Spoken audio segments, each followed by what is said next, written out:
Assalamualaikum warahmatullahi wabarakatuh. Kami dari kelompok Jawa Empire. Perkenalkan, nama saya Solahuddin. Perkenalkan, nama saya Muhammad Fayan Faruji. Nama saya Sidik Maulana. Kami di sini ingin menerangkan mata kuliah pengantar bisnis dengan materi manajemen bisnis. Selamat menyimak. Oke, yang pertama ada pengertian bisnis.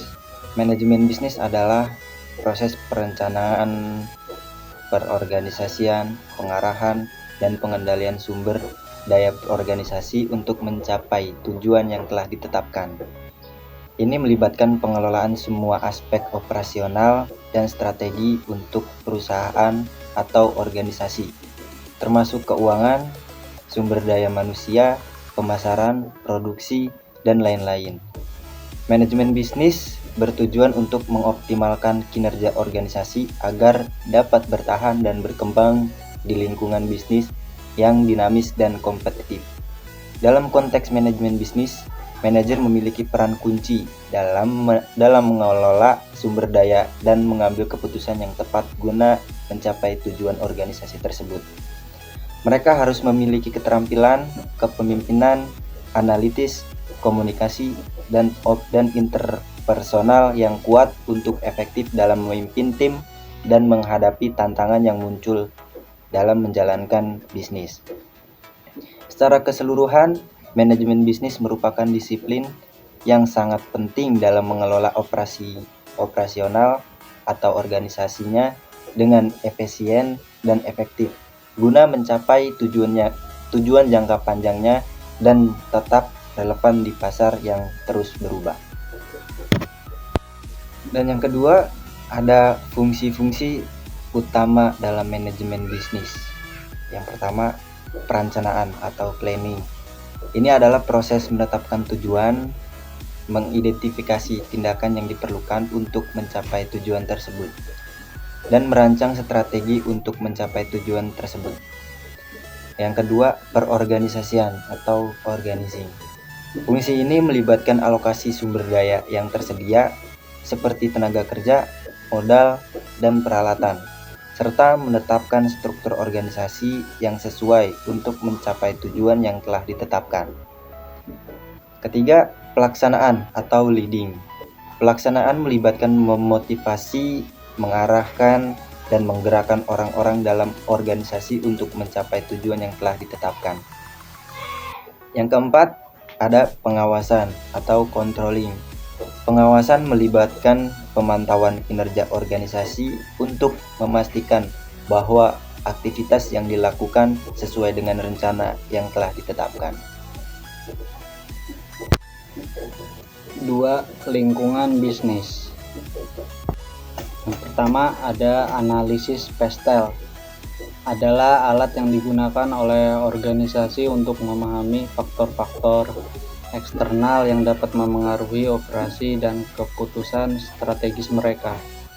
Yang kedua ada analisis SWOT atau SWOT, adalah alat manajemen strategis yang digunakan untuk mengevaluasi kekuatan atau strength, kelemahan, weakness, peluang, opportunities, dan ancaman, threats, yang dihadapi oleh sebuah organisasi, proyek, atau gagasan. Dan yang ketiga ada dinamika industri dan persaingan bisnis. Strategi bersaing adalah rencana yang dirancang untuk mencapai keunggulan kompetitif di pasar. Dalam konteks manajemen bisnis, strategi bersaing merujuk pada langkah-langkah yang diambil oleh perusahaan untuk mencapai keunggulan kompetitif dan memenangkan persaingan di pasar. Keempat, manajemen strategis. Manajemen strategis adalah pendekatan sistematis untuk mengelola organisasi dengan merumuskan dan menetapkan. Proses perencanaan strategis adalah langkah-langkah sistematis yang dilakukan oleh organisasi untuk merumuskan dan menetapkan strategi jangka panjangnya. Dan yang kelima ada model bisnis. Jenis-jenis model bisnis e-commerce, electronic commerce. Model ini melibatkan penjualan produk atau layanan secara online melalui platform e-commerce seperti toko online, pasar daring, atau platform perdagangan elektronik. Langganan subscription. Dalam model ini, pelanggan membayar biaya langganan berulang untuk mengakses produk atau layanan dalam jangka waktu tertentu. Yang ketiga, pemasaran afiliasi. Model bisnis ini melibatkan promosi produk atau layanan orang lain yang dimana perusahaan atau individu menerima komisi dari setiap penjualan yang dihasilkan melalui tautan afiliasi yang mereka bagikan. Yang keempat, freemium. Dalam model ini, produk atau layanan dasar disediakan secara gratis, sementara fitur tambahan atau premium ditawarkan dengan biaya. Yang terakhir, model berbasis iklan. Advertising based model. Model ini melibatkan menyediakan produk atau layanan secara gratis kepada pengguna, sementara pendapatan diperoleh melalui iklan yang ditampilkan kepada pengguna.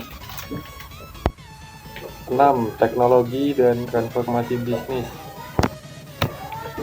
Teknologi telah menjadi pendorong utama dalam transformasi bisnis modern. Berikut adalah beberapa cara di mana teknologi telah mengubah landscape bisnis. 1. Digitalisasi bisnis. Teknologi telah memungkinkan digitalisasi proses bisnis yang sebelumnya manual atau berbasis kertas. Ini termasuk penggunaan perangkat lunak enterprise, resource planning (ERP), Customer Relationship Management atau CRM, dan berbagai alat kolaborasi digital untuk meningkatkan efisiensi operasional. Yang kedua, ada e-commerce dan pasar digital. Perkembangan internet dan platform e-commerce telah mengubah cara bisnis menjual produk dan jasa. Bisnis dapat mencapai pasar global tanpa batasan geografis, melainkan akses yang lebih luas bagi pelanggan dan peluang baru untuk pertumbuhan. Selanjutnya adalah yang ketujuh, manajemen sumber daya manusia, yang dimana ada rekrutmen dan seleksi manajemen bisnis. Rekrutmen dan seleksi dalam manajemen bisnis merupakan proses penting untuk mendapatkan karyawan yang berkualitas dan sesuai dengan kebutuhan perusahaan. Dilanjut dengan pengembangan karyawan dan pelatihan. Pengembangan karyawan dan pelatihan adalah proses penting dalam manajemen bisnis yang bertujuan untuk meningkatkan keterampilan, pengetahuan, dan kemampuan karyawan untuk memenuhi tuntunan pekerjaan mereka dan berkontribusi secara efektif pada kesuksesan perusahaan. Dilanjut dengan yang ke-8, etika bisnis dan tanggung jawab sosial. Etika manajemen bisnis dan tanggung jawab sosial adalah dua aspek penting yang membentuk kerangka kerja untuk perilaku bisnis yang bertanggung jawab dan berkelanjutan.